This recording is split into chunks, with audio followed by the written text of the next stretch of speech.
السلام عليكم. اليوم حابة أقدم لكم أفكار للريوق، بما أنه ويكند نهاية أسبوع والعائلة كلها قاعدة بالبيت، فدائما يحبون ريوق مختلف. أنا هنا عندي عجينة نفس عجينة الفطائر البيتزا، سويتها قطعتها على هذا الشكل لأنه أنا راح أحتاج أسويها مثل الكب كيك، وهنا سويت قطع صغار.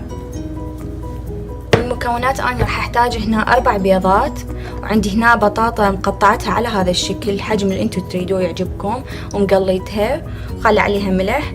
وهنا عندي بصل أخضر، انتو ايش حابين تخلون خضروات، طماطة، اي شي يعني ثاني حابين تخلون لحم. وهنا عندي زعتر لأن أنا حسوي نوعية ثانية جبن وزعتر، وهذا جبن كريمي عندي. وعندي ملعقتين صغار حليب سائل، وعندي الملح والفلفل الأسود. وهنا أنا راح أحتاج صينية الكب كيك، أنا راح أخلي عليها زيت شوية. وهسه راح وعندي هنا الجبن الموتزاريلا. أنا هسه راح أبدي أخبط مكونات البيض.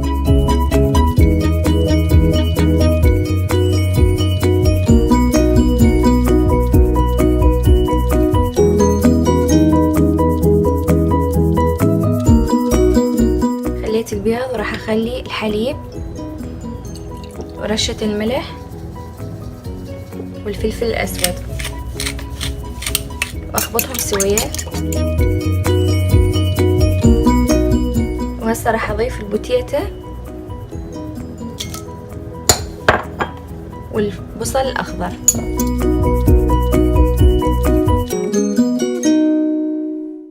أنا هسه البيض صار عندي جاهز، وهسه راح نبدأ تشكيل العجينة. أنا هنا جبت العجين، راح أخذ قطعة وأفتحها بإيدي على هذا الشكل.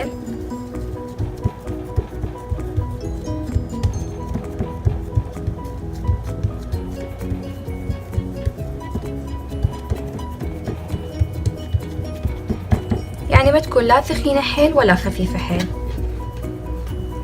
وراح أشيلها وأجيب القالب مال الكب كيك. أنا هنا دهنته بالزيت وراح أخليها بالوسط.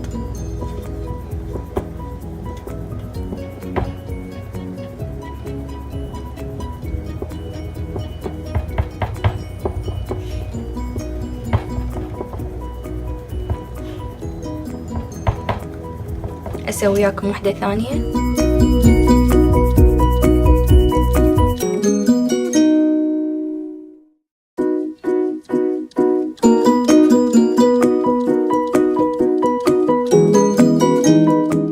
نجيب مكونات البيض ونخلي داخل العجينة.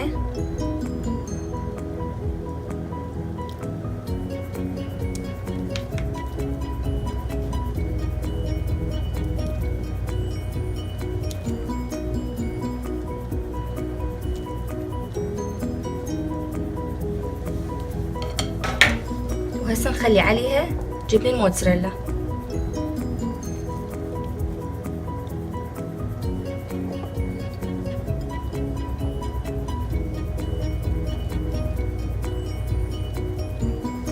أكمل الباقي وأرجع وياكم.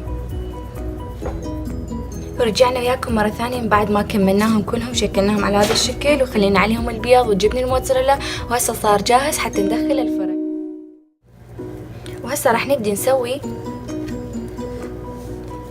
قوارب الجبن والزعتر. أنا هنا راح أخذ قطعة العجينة،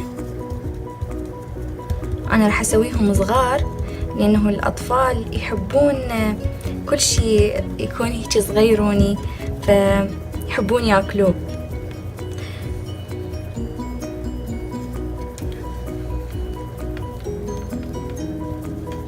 راح أسوي بهم أطراف على هذا الشكل، على شكل قالب.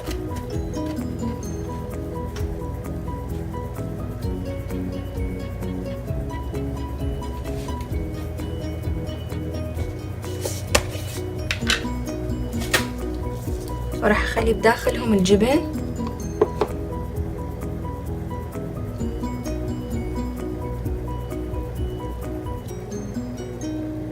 حسب الرغبة، اللي يعجبه جبن وزعتر، يعجبه جبن ومربى، تقدرون تخلون قمر ومربى، القشطة يعني.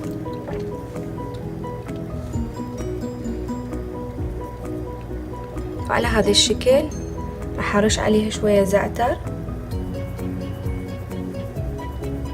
وأنا محضرة الصينية ورق الزبدة، راح أخليها بالصينية.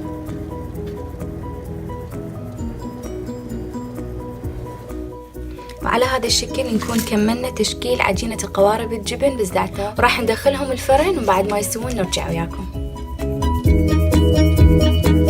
ورجعنا وياكم مرة ثانية، وهذه هي النتيجة، وإن شاء الله يا رب تجربوها وتعجبكم، وألف عافية.